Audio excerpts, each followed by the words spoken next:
I was 15 when I learned something I wish I never had. It was a cold Friday night in late September. My parents were out, and I had the house to myself. That alone already felt exciting. So I called my best friend Chris, same age, lived right across the street. We did what we always did, hung out in the basement, played games, wasted time. But that night, boredom hit hard. That's when Chris said something that changed everything. Let's play hide and seek. At first, I laughed. We weren't little kids anymore. But then again, in the dark? That made it interesting. So we turned off almost all the lights. Only the kitchen light stayed on. And suddenly, our normal house didn't feel normal anymore. It felt different. I counted first. 1, 2, 3. I could hear Chris running. Then, silence. When I finished, I started searching. Kitchen, empty. Bathroom, empty. Closets, nothing. Upstairs felt worse. Every step creaked. Every shadow looked alive. I checked every room. Nothing. Until finally, I found him in the basement, hiding behind boxes. We laughed it off. Switched roles. My turn to hide. I went upstairs, into the guest room, and slid under the bed, heart pounding, waiting. Then I heard it. Chris coming upstairs. Slow steps. Heavy. He entered the room. Stopped right next to the bed.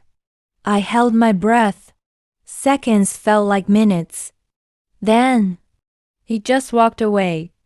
Didn't find me. Didn't even check. Weird, but okay. After a while, I came out. Went downstairs. Game's over, I said. Then I heard his voice. From the basement. I'm still looking for you. My stomach dropped. That made no sense. He came up seconds later. Confused. He said something I'll never forget. I checked that room.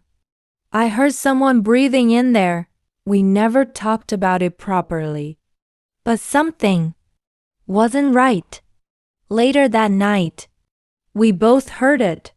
A loud thud upstairs. Then, footsteps. Slow, walking. Above us. No one was home. We grabbed a fireplace poker and went upstairs. The guest room door was closed. We had left it open. From inside, something dragged across the floor. We opened it. Nothing. Closet? Empty. We laughed nervously. Tried to convince ourselves. It was nothing. Then suddenly, the front door downstairs opened and closed.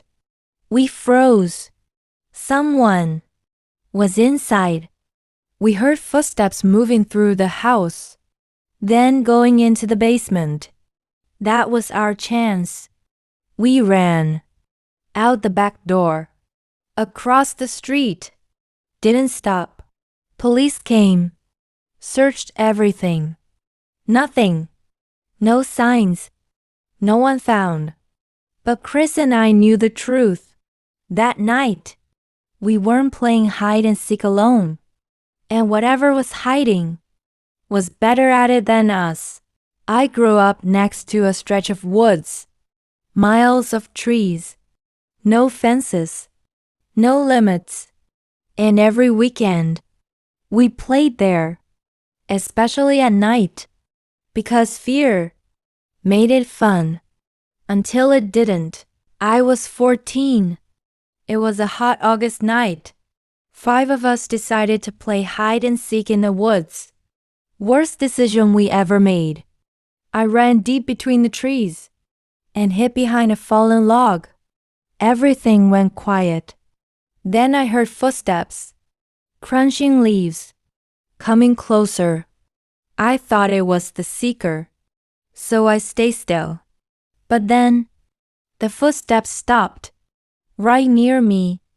Whoever it was just standing there, not moving, not speaking, just watching.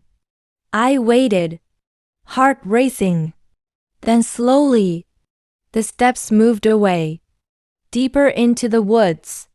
Later, when the round ended, I told everyone, but the seeker said something strange. I never went that far in. So if it wasn't him, who was it? We kept playing, but it got worse. Every round, more footsteps, more sounds, branches snapping, shadows moving. Then I heard something that still haunts me, whispering, right near me, low, unclear, but human. I couldn't understand the words, but I knew someone was there, watching, listening, waiting. When we regrouped, one of the younger kids spoke up. I saw a man. We all went silent. He said the man was tall, standing still, just staring at him from the trees. No one laughed this time, because deep down, we all felt it. We weren't alone out there. We went home early that night, and none of us ever played in those woods again. Because once you feel it, that something is watching you, you never forget. It was a normal summer afternoon. Hot, quiet. We were just playing basketball in my yard. Nothing unusual. Until he showed up. A kid none of us had ever seen before. He walked up like he knew us. Calm, too calm. He said his name was Keith, said he lived nearby. But that was a lie, because I knew everyone around here. Still, we let him stay. Big mistake. He suggested we play manhunt. Said my yard was perfect for it. That should have been a warning. But we ignored it. We split into teams. I hid inside the old shed. Minutes passed. Then suddenly, the door creaked open. The tarp was ripped off me. It was Adam. I was found. But something was off. When we regrouped, Keith was gone. Just disappeared. No goodbye. Nothing. That night, I found something outside my window. A rope. Old, dirty, out of place. And that's when the feeling hit me. Something wasn't right. Later, I heard footsteps outside my bedroom. Soft, careful. Right at my door. Not my dad. Not anyone I knew. I locked the door. Then, the front door closed. Someone had just left. We searched the whole house. Nothing. Next night, it got worse. Scratching at my window. Slow, deliberate. I forced myself to look.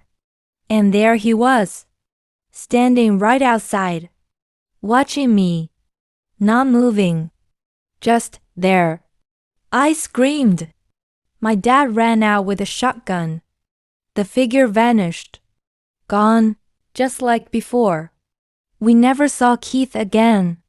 But sometimes, late at night, I still think about that rope and wonder what would have happened if I didn't wake up.